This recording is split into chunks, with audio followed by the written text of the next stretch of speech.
Em nome de Jesus. Amém. Segundo livro dos Reis, capítulo 7, a partir do verso 3, está projetado para você aí, diz assim: havia 4 leprosos junto à porta da cidade. Eles disseram uns aos outros: por que ficar aqui esperando a morte? Se resolvermos entrar na cidade, morreremos de fome. Mas se ficarmos aqui, também morreremos. Vamos, pois, ao acampamento dos arameus para nos render. Se eles nos pouparem, viveremos. Se nos matarem, morreremos. Ao anoitecer, eles foram ao acampamento dos arameus. Quando chegaram às imediações do acampamento, não havia ninguém ali, pois o Senhor tinha feito os arameus ouvirem o ruído de um grande exército, com cavalos e carros de guerra, de modo que disseram uns aos outros: ouçam, o rei de Israel contratou os reis dos hititas e dos egípcios para nos atacar. Então, para salvar suas vidas, fugiram ao anoitecer, abandonando tendas, cavalos e jumentos, deixando o acampamento como estava. Tendo chegado às imediações do acampamento, os leprosos entraram numa das tendas, comeram e beberam, pegaram prata, ouro e roupas e saíram para esconder tudo. Depois, voltaram e entraram noutra tenda, pegaram o que quiseram e esconderam isso também. Então disseram uns aos outros: não estamos agindo certo. Este é um dia de boas notícias e não podemos ficar calados. Se esperarmos até o amanhecer, seremos castigados. Vamos imediatamente contar tudo no palácio do rei. Então foram e chamaram as sentinelas da porta da cidade e lhes contaram: entramos no acampamento arameu e não vimos, nem ouvimos ninguém. Havia apenas cavalos e jumentos amarrados e tendas abandonadas. As sentinelas da porta proclamaram a notícia e ela foi anunciada dentro do palácio. O rei se levantou de noite e disse aos seus conselheiros: eu lhes explicarei o que os arameus planejaram. Como sabem que estamos passando fome, deixaram o acampamento e se esconderam no campo, pensando: com certeza eles sairão. Então os pegaremos vivos e entraremos na cidade. Um de seus conselheiros respondeu: manda que alguns homens apanhem 5 dos cavalos que restam na cidade. O destino desses homens será o mesmo de todos os israelitas que ficarem, sim, como toda esta multidão condenada. Por isso, vamos enviá-los para descobrir o que aconteceu. Assim que prepararam 2 carros de guerra com seus cavalos, o rei os enviou atrás do exército arameu, ordenando aos condutores: vão e descubram o que aconteceu. Eles seguiram as pegadas do exército até o Jordão e encontraram todo o caminho cheio de roupas e armas que os arameus haviam deixado para trás enquanto fugiam. Os mensageiros voltaram e relataram tudo ao rei. Então o povo saiu e saqueou o acampamento dos arameus. Assim, tanto uma medida de farinha como 2 medidas de cevada passaram a ser vendidas por uma peça de prata, conforme o Senhor tinha dito. Ora, o rei havia posto o oficial em cujo braço tinha se apoiado como encarregado da porta da cidade. Mas quando o povo saiu, atropelou-o junto à porta, e ele morreu, conforme o homem de Deus havia predito quando o rei foi à sua casa. Aconteceu conforme o homem de Deus dissera ao rei: amanhã, por volta desta hora, na porta de Samaria, tanto uma medida de farinha como 2 medidas de cevada serão vendidas por uma peça de prata. O oficial tinha contestado o homem de Deus, perguntando: ainda que o Senhor abrisse as comportas do céu, será que isso poderia acontecer? O homem de Deus havia respondido: você verá com os próprios olhos, mas não comerá coisa alguma. E foi exatamente isso que aconteceu, pois o povo o pisoteou junto à porta da cidade e ele morreu. Amém. Queridos irmãos, Na antiguidade, uma das estratégias militares mais utilizadas era o cerco. Veja você, quando era muito difícil invadir uma cidade, o exército inimigo vinha e cercava a cidade toda, impedindo que qualquer um entrasse ou saísse da cidade. Consequentemente, aquele local iria deixar de receber alimentos, suprimentos. Então, esses cercos duravam dias, semanas, meses. O objetivo era fazer aquela cidade sofrer falta de alimento, ao ponto de eles se entregarem. Se não se rendessem, todos iriam morrer de fome. Não tinha escolha. Então, o texto que lemos conta a história de um cerco assim. A cidade de Samaria, capital do reino de Israel, da parte do norte, foi cercada pelo exército da Síria. O cerco durou tanto tempo que o povo estava, de fato, prestes a morrer de fome. Já tinham pessoas, veja você, matando outros seres humanos para poder comer. Enquanto isso, do lado de fora da cidade, que é onde a nossa história se passa, estavam 4 leprosos. Naquela época, diferentes tipos de doenças de pele eram consideradas lepra. E os leprosos eram proibidos de viver dentro da cidade por causa da doença. Então, ficavam do lado de fora à mercê de caridade, esmolas. Naquele período específico, porém, a cidade estava em guerra, cercada pelo exército sírio. Alguns quilômetros atrás deles, justamente, estava o acampamento dos inimigos. Então, a situação era a seguinte: à frente deles, a cidade passando fome. Atrás deles, o exército inimigo acampado. Bem, se estava faltando comida para quem está dentro da cidade, imagine para quem estava fora, dependendo de caridade, de esmola. Então a gente vê aqui os personagens principais da nossa história. 4 homens anônimos, não sabemos o nome deles, doentes, sozinhos, famintos, à beira da morte. Em um determinado momento lá, eles viram um para o outro, alguém tem lá a brilhante ideia, né? Faz uma ponderação adequada. Está no versículo 4. Ora, se a gente ficar aqui, a gente vai morrer de fome. Se tentarmos entrar na cidade, morreremos de fome, porque na cidade não tem comida. Nossa única chance é ir ao encontro do inimigo. Se o inimigo nos matar, bem, as outras 2 opções já tem a morte, né? Então, pode ser, quem sabe, que o inimigo resolva nos poupar a vida. Então, tem aí uma mínima chance de sobrevivermos. Isso nos ajuda a lembrarmos que, mesmo em momentos difíceis, sempre temos uma saída. Talvez você diga assim: poxa, pastor, mas se entregar ao inimigo não é bem uma saída. Às vezes não é a saída que você gostaria, não é a solução que você planejou. Mas lembre-se, com Deus as opções nunca se esgotam. Então é importante, irmãos, trazer isso para o coração. Não importa o que a gente esteja atravessando, existe uma saída. Deus tem uma saída para você, Deus tem uma saída para mim. E a gente precisa pregar isso para o nosso coração. Pregar isso para nós mesmos. O Senhor tem uma saída para mim. O Senhor tem uma solução para o meu problema. Outro ponto interessante é que, independentemente do tamanho da sua crise, você precisa tomar uma direção.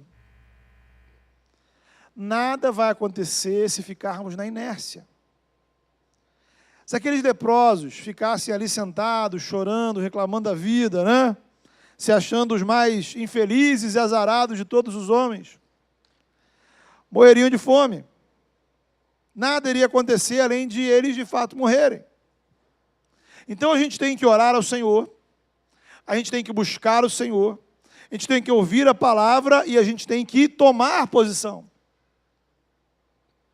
Há tempo de meditar, de parar, de refletir, e há tempo de agir. Tempo de tomar um novo rumo na nossa vida. Ou você toma um novo rumo, ou você vai morrer esperando um anjo vindo do céu trazer comida para você. Deus faz o milagre. Deus prepara o alimento. O alimento está disponível, mas se você não vai na direção desse alimento, pode ficar difícil. Aqueles homens tomaram uma decisão, eles se levantaram. Foram ao encontro do acampamento do exército da Síria. Chegando lá, o que encontraram? Tudo abandonado. Os inimigos foram embora, deixaram a comida para trás e encontraram um milagre. Note bem, meu irmão, às vezes o milagre veio ao nosso encontro. Outras vezes, nós vamos ao encontro do milagre. Deus pode trazer o milagre até você, mas às vezes Ele desafia você a percorrer o caminho até o milagre. Por isso a importância de agirmos, tomarmos decisões. Outra coisa interessante, Deus realizou aquele milagre sem ninguém perceber. Olha que coisa. Nem sempre, irmãos, Deus solta fogos quando Ele realiza milagres. Nem sempre Deus vai te mandar assim, um WhatsApp te avisando, olha, amanhã, por volta das 17h53, eu vou realizar o milagre na sua vida. Presta atenção. Deus estava agindo quando todos estavam dormindo.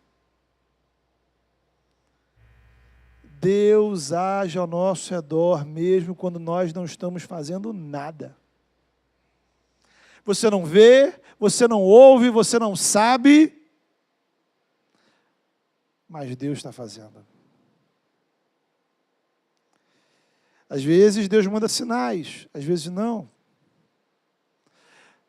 Às vezes a gente não vê nuvens no céu. Às vezes nós não vemos vento, mas Deus está mandando a chuva. Então você precisa entender que Deus pode estar agindo nas circunstâncias da sua vida ao seu redor, na sua casa, no seu trabalho, na vida de irmãos, e você simplesmente não está prestando atenção. Creia que Deus está agindo no seu futuro. Deus já está agindo na sua segunda-feira. Talvez Deus esteja preparando milagres para a sua vida essa semana, para esse mês, para esse ano. Deus está agindo. Deus está agindo. Deus está preparando coisas extraordinárias que nós encontraremos, nós esbarraremos nelas. Às vezes, simplesmente, a gente tropeça no milagre. Foi o que aconteceu com os leprosos. Foram andando. E, de repente, encontraram comida, muita comida. Encontraram o milagre de Deus. E aqui eu queria chamar a sua atenção para um outro detalhe. Note. Essa história, a história desses 4 leprosos, ilustra bem, exatamente, a realidade do Evangelho. Estamos aqui diante de uma metáfora quase perfeita, uma ilustração do que é o Evangelho, do que é o cristianismo. Então essa história nos ajuda a entender quem é o cristão, quem é o não cristão e o que é o Evangelho. Veja você. Quem é o cristão da história? O cristão da história é o leproso. Os leprosos que encontraram a comida. Se você crê em Jesus, se você já experimentou a graça de Deus, se você está na igreja, você é esse leproso, você achou comida. O evangelho é o quê? O evangelho é a comida que a gente encontra. É a comida que nos alimenta, que sacia a nossa fome, que nos dá esperança. Aliás, quando a gente olha para o Novo Testamento, nós vemos Jesus se apresentar como sendo o pão da vida, água da vida. Ora, o evangelho é Cristo, o Filho de Deus, que morreu na cruz, o nosso Salvador, aquele que deu a vida dele por nós, tomou sobre ele nossa culpa, nossa condenação, nossa morte, morreu na cruz, ressuscitou, está vivo. Todo aquele que nele crê sacia sua fome. Naturalmente, muito mais do que a fome do estômago, a fome da alma, a fome do coração. Você foi criado para ter relacionamento com Deus. E o pecado é um poder que te afasta de Deus. Aí você tem fome de Deus, mas você tenta satisfazer essa fome com outras coisas. É como se na hora de almoçar, você só comesse balas ou biscoitos. Imagina, você vai passar o dia inteiro só com bala e biscoito. Talvez a sensação de fome naquele momento possa passar. Talvez você até sinta a sua barriga cheia. Mas o seu corpo vai continuar fraco. Você não está devidamente alimentado. É assim que o pecado faz na nossa vida. A gente tenta substituir o verdadeiro evangelho por religiosidade, ocupações, objetivos profissionais, prazeres do mundo. E a gente vai experimentando. A gente continua faminto. É a experiência de muitas pessoas nesse carnaval. Tentam satisfazer o vazio e a angústia da alma com o máximo de diversão e prazer possível. O máximo de álcool e sensualidade possível para esquecer a sua própria vida e as coisas que realmente importam. No fim do dia, a barriga está cheia, mas a alma continua vazia. O único que pode preencher a necessidade da nossa alma, do nosso coração, é o Senhor. Ele nos oferece um relacionamento verdadeiro, real, concreto em Cristo Jesus. Você não precisa dos pães que o diabo oferece. Você precisa do verdadeiro alimento. Lá em João, no capítulo 6, Jesus afirmou: eu sou o pão da vida. Aquele que vem a mim nunca terá fome. Aquele que crê em mim nunca terá sede.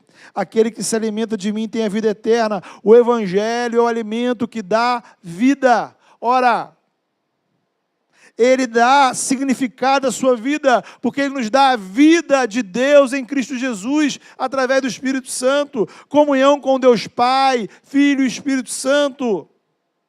O evangelho é alimento. Agora, se ele é alimento, você precisa se alimentar. Ser cristão não é apenas você descobrir um bom restaurante, né? A gente poderia pensar que nessa metáfora a igreja são os restaurantes. Olha, naquela igreja tem uma comida muito legal, bacana, excelente.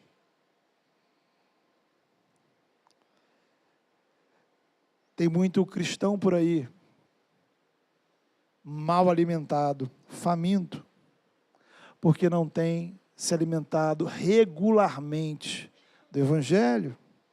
Sabe, assim como a gente tem problema de saúde por causa de uma má alimentação, né? As taxas aí, triglicerídeos, colesterol, diabetes, essa coisa toda. Muita gente está desnutrida espiritualmente.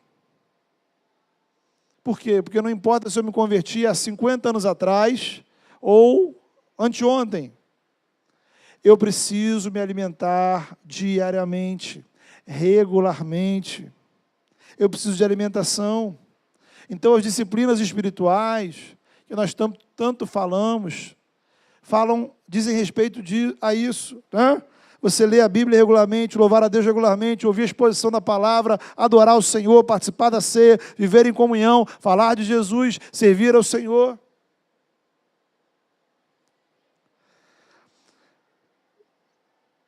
O cristão é o leproso que encontra comida. A comida é o Evangelho. Somos leprosos que encontraram o milagre. Agora veja você o seguinte, quando a gente pensa assim, a gente percebe que é fora de propósito, qualquer tipo de orgulho ou vaidade. Aqueles 4 leprosos não eram melhores do que qualquer pessoa que estava na cidade. Não é porque você achou comida que você é melhor do que qualquer outra pessoa. Não é porque você está bem alimentado que você é melhor do que qualquer outra pessoa que não está aqui dentro. Qual foi o mérito deles? Qual foi a competência deles em encontrar aquela comida? Nenhuma. A comida estava lá, Deus fez o milagre. Eles apenas encontraram. Não somos melhores do que os cristãos de outras igrejas, nem melhores do que os ateus, nem melhor que o praticante de outra religião. Somos exatamente iguais e até piores.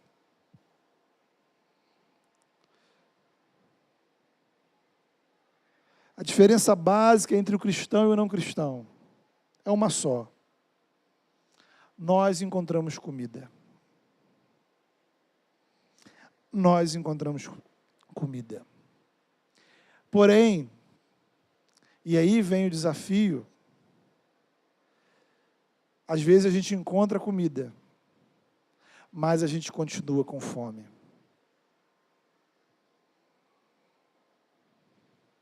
Você sabe onde tem a comida, mas você não tem se alimentado. Se você ainda não confessou Jesus como seu Senhor e Salvador, se você ainda não se entregou sinceramente ao Senhor,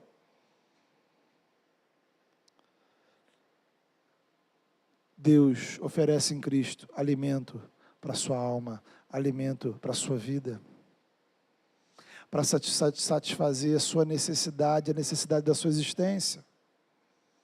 Deus nos dá Jesus como pão da vida. Deus nos dá Jesus como água da vida. Então nós vamos fazer como a mulher samaritana e dizer: Senhor, dá-me dessa água, dá-me desse pão, dá-me desse alimento. Aqueles leprosos não pagaram por alimento. Eles não trabalharam por aquele alimento. Eles não plantaram para depois colher. Eles apenas encontraram. E isso é graça. Isaías capítulo 55 vai dizer: vocês que estão com sede e com fome, venham ao Senhor e se alimentem de graça. É o convite do Senhor, irmãos. Existe comida, existe alimento. Existe alimento para almas vazias. Existe alimento para vidas sem sentido. Existe alimento para pessoas que deixaram de ter a alegria de viver. Existe alimento para almas que estão cansadas e oprimidas. Mas você vai dizer: mas eu não tenho como pagar, o que eu poderia dar em troca dessa água, desse alimento? Nada. É absolutamente graça. Ora, mas aí, veja você, ainda assim, há pessoas que rejeitam o alimento. Aqui nós temos 2 exemplos interessantes. O primeiro é a atitude do rei, está aí no versículo 12. Os 4 leprosos, então, chegaram lá e falaram assim: bom, vamos avisar para o povo da cidade que os inimigos foram embora.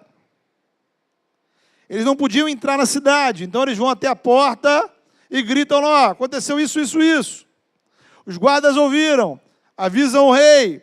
Qual foi a avaliação do rei? Isso tudo é uma grande farsa, isso é mentira. Na verdade, os inimigos estão escondidos E quando abrirmos os portões, eles vão nos invadir, vão nos atacar.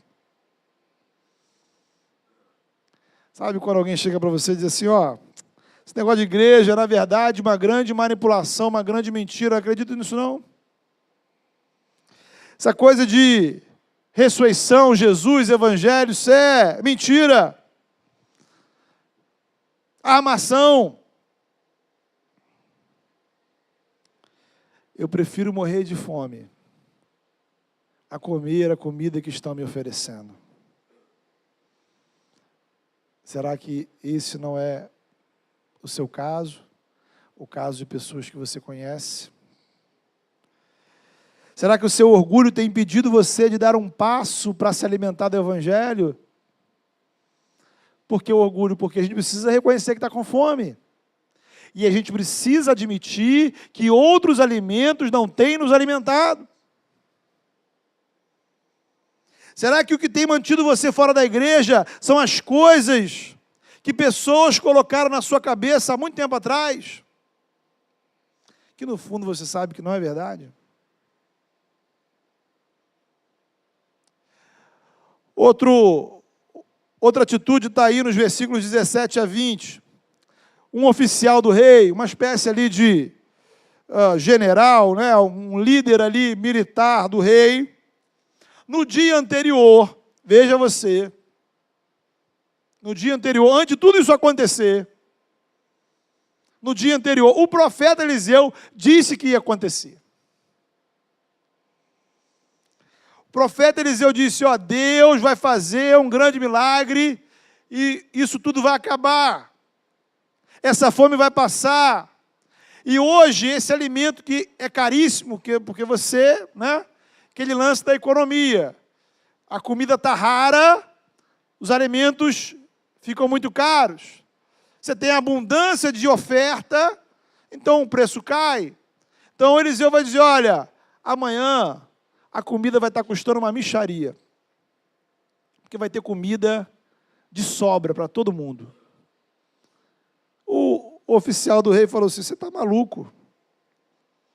Não é possível que isso aconteça. Nessas circunstâncias, duvido.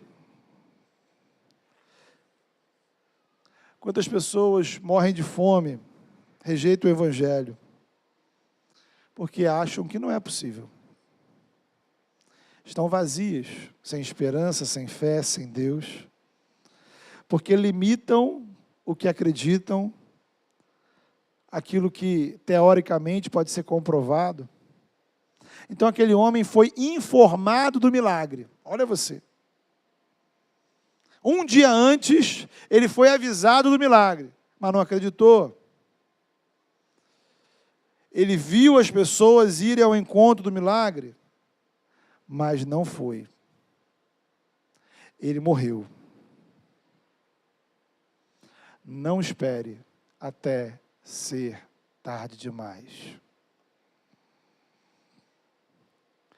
Essa história, queridos, e essa é a parte final da mensagem, que é a parte que mais me encanta no texto, nessa história, é o poder transformador do Evangelho. Quem estava do lado de fora da cidade? 4 leprosos. Já falamos que a lepra designava, na época, uma série de doenças de pele. Só que quando a pessoa, então, ela é considerada leprosa, ela era colocada numa situação difícil. Além da própria enfermidade, ela tinha que sair de casa, deixar sua família, proibida de frequentar o templo, excluída de tudo, de todos. Então, o leproso era alguém sem esperança, sem perspectivas, porque não tinha tratamento. Ele não ficava lá de fora esperando um remédio chegar, não. Ele ficava lá para o resto da vida. Podia acontecer por algum milagre de Deus, né? Alguma reversão biológica do seu corpo, das manchas desaparecerem e ele poder retornar, mas fora isso, ele só podia esperar viver o resto da vida sozinho, solitário, à mercê da caridade dos outros. E é assim que muitas vezes a gente fica, sem esperança. Quantas pessoas já começaram esse ano completamente desanimadas, sem nenhuma expectativa? Talvez você esteja sentindo assim. Sabe aquela sensação? Poxa, nada vai melhorar. Nada vai acontecer. Olha, não tem. Vai dar errado, vai dar ruim, enfim. Eu estou completamente desmotivado, desanimado, esperando o pior acontecer. Eis o poder do Evangelho. 1. Aqueles leprosos encontram comida. Pela graça de Deus, eles encontram alimento. Deus trouxe esperança para a vida deles.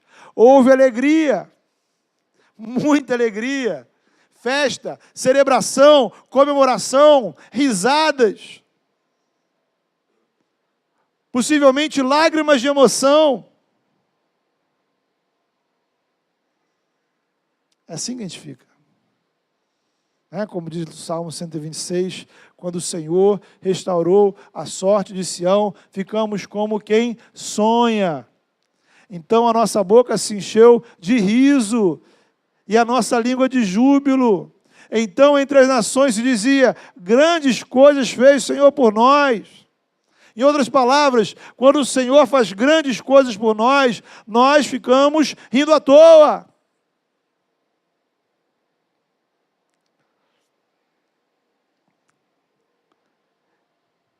Como é bom quando a gente encontra o alimento. Como é bom quando a gente ouve irmãos aqui na nossa igreja dar o testemunho de como a nossa igreja foi para eles lugar de refúgio, lugar de cura, de restauração, lugar onde encontraram pela primeira vez o Evangelho. Só que o poder do Evangelho, irmãos, é ainda maior. Veja você. Poderíamos dizer que o poder do Evangelho não termina no restaurante. Aqueles homens, antes, desesperados, agora eles se tornam instrumentos de esperança para a cidade. A graça de Deus transformou aqueles homens leprosos na salvação de toda a cidade. Veja o que Deus fez na vida deles. Eles estavam no fim da linha, esperando a morte chegar. Mas aí o extraordinário.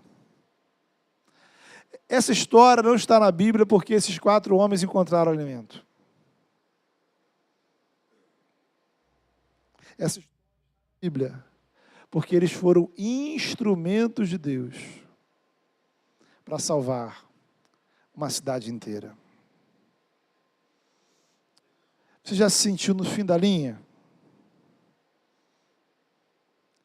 Houve momentos na minha caminhada que eu pensei assim, bem, isso aqui está próximo de dar ruim. Mas Deus tem planos para a nossa vida que não tem a ver com os nossos planos. Como diz a palavra, os caminhos do Senhor são mais altos do que os nossos. É isso que Deus faz conosco. Ele pega você, cheio de problema, cheio de enfermidade, cheio de pecados, cheio de dificuldade. Aí, em primeiro lugar, Ele te alimenta. Ele satisfaz a fome do seu coração. E aí você se alegra, você celebra esse alimento dado por Deus. Só que aí logo em seguida vem o quê? Vem a missão. Levar a boa notícia do Evangelho aos famintos. Veja, queridos, o que acontece quando a gente tem uma espiritualidade sem missão. A gente apenas quer consumir o milagre. A gente para no restaurante. É o consumismo espiritual. O testemunho termina dizendo, olha, Eu fui lá, encontrei, tinha alimento pra caramba, comi pra caramba, estou feliz. Acabou, ponto final. Mas tem gente morrendo de fome na cidade. Problema deles. Deus já resolveu o meu problema.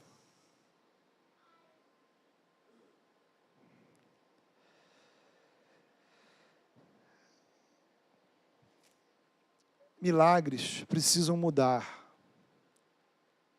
quem nós somos.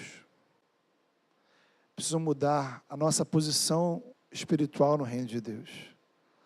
Milagre não é apenas para satisfazer a sua fome, te dar um bem-estar. Deus faz coisas na sua vida extraordinárias. E isso precisa mudar a sua maneira de se posicionar diante do Senhor. Sua vida não pode continuar igual. Veja, versículo 9, hoje é dia de boas notícias, não podemos ficar calados. Eu preciso dizer para o faminto que há alimento. Quantas pessoas ao nosso redor desesperadas, famintos, enquanto a gente está se esbaldando de comer o Evangelho. Bem, veja, você parar para pensar, aqueles leprosos podiam muito bem considerar o seguinte, olha, nós estamos aqui, nós fomos expulsos da cidade mesmo, continuamos leprosos. Perceba isso. Note bem este aspecto. Eles não deixaram de ser leprosos. Eles continuaram sem direito de entrar na cidade.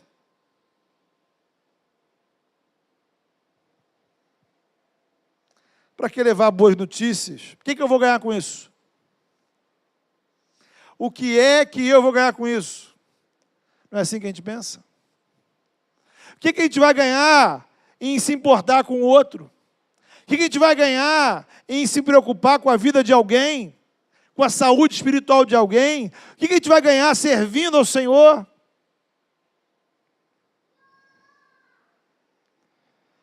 A graça de Deus que nos alimenta também transforma a nossa mentalidade. Passamos a nos importar com os outros. Passamos a nos importar com o reino de Deus. Falei hoje de manhã. O pecado nos leva a deixar de nos importar com a vontade de Deus. E à medida que a gente deixa de se importar com a vontade de Deus, a gente deixa de se importar com o outro, com a igreja e com nós mesmos. O Evangelho nos faz nos importar com Deus e com tudo aquilo que é importante para Deus. Eu vou me importar com a sua vida, porque você é importante para Deus. Eu vou me importar com a igreja, porque a igreja é importante para Deus. Eu vou importar com a minha família, com a minha saúde, porque isto é importante para Deus. É tempo de compartilhar o alimento que a gente encontrou. É tempo de sermos instrumento de esperança. Individualmente, no nosso dia a dia, no seu trabalho, junto aos seus vizinhos, por onde você andar. E coletivamente como igreja. É preciso cooperar, participar do movimento do reino. Não basta, irmãos, a gente apenas orar por nossos alvos missionários, orar para que nossos amigos se convertam. A oração é fundamental, mas eu preciso compartilhar. Não basta a gente se orgulhar e se alegrar por sermos uma igreja relativamente saudável em um oceano de igrejas doentes. Não basta a gente ter lá no nosso DNA que a gente quer transformar a cidade. Quando nós nos alimentamos do Evangelho, quando nós experimentamos o milagre, nós precisamos transformar a nossa maneira de olhar para o outro, a maneira de participar do reino, cooperando para que vidas sejam alimentadas, cooperando para que a igreja seja instrumento de salvação. Então, queria convidar você a olhar para frente e a fechar os seus olhos nessa noite. Orar ao Senhor. Você pode se encontrar nessa história de várias maneiras, né? Talvez você se encontre como esses que estão famintos, até desesperados, vazios, em busca de uma solução, de uma esperança. Talvez você não veja perspectiva, e você de fato está à espera de um milagre.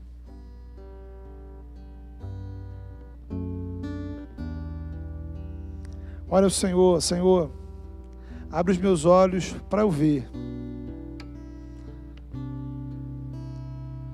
De alguma forma, aqueles leprosos foram no caminho certo. Eles nem sabiam que iam encontrar, mas eles encontraram.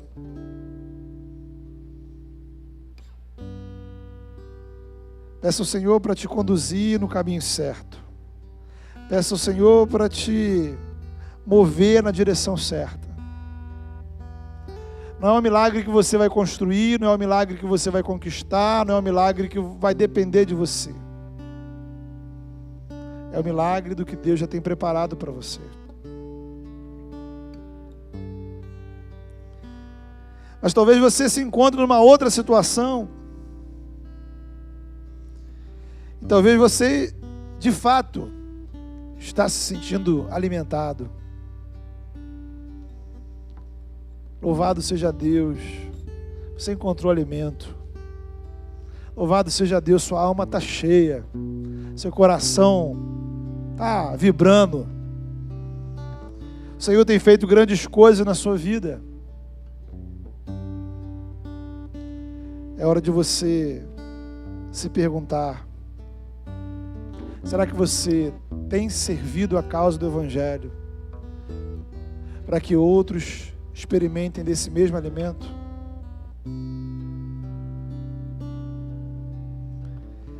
O Evangelho não muda apenas o que está dentro da gente. O Evangelho muda quem a gente é. Peça ao Senhor. Fale com o Senhor sobre isso.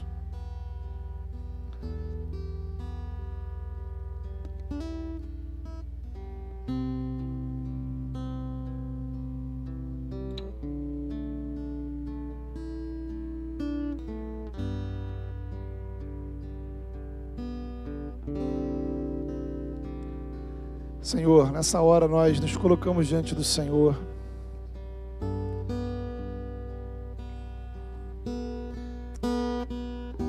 Pai, que situação desesperadora, Senhor. Que tantos aqui, ó Pai, ao nosso redor se encontram.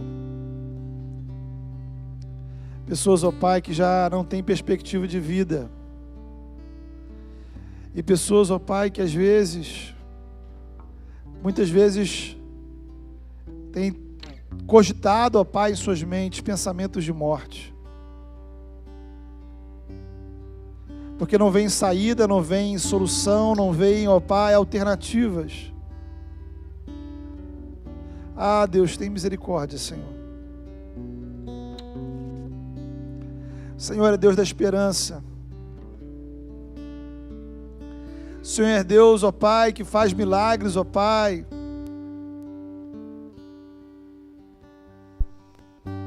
Que nós não estamos esperando, o Senhor nos surpreende. Venha ao nosso encontro, Senhor.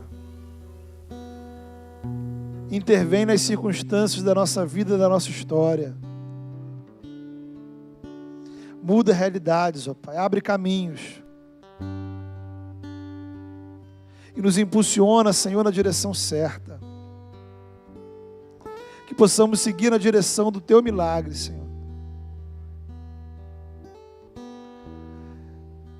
E a nos deparar, ó Pai, com o milagre do Senhor, possamos, ó Pai, nos alimentar, nos alegrar, celebrar, e que o Senhor nos transforme, Senhor, para que sejamos, ó Pai, instrumentos, ó Pai, de esperança para as pessoas que estão ao nosso redor. Faz, ó Pai, de cada um de nós, ó Pai, homens e mulheres, que apesar, ó Pai, das nossas enfermidades, apesar de leprosos, apesar, ó Pai, de pecadores, apesar de limitados. Tem o privilégio de cooperarmos com o Teu reino. Temos o privilégio de sermos instrumentos da Tua missão aqui na terra. Temos o privilégio de levar alimento àqueles que têm fome. Faz dessa igreja, Senhor, um espaço onde pessoas possam encontrar o verdadeiro alimento do Evangelho. Deus, em nome de Jesus,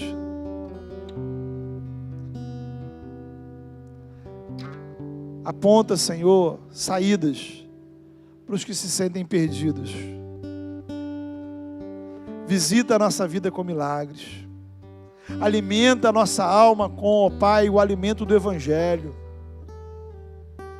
Transforma, Senhor, a nossa mentalidade.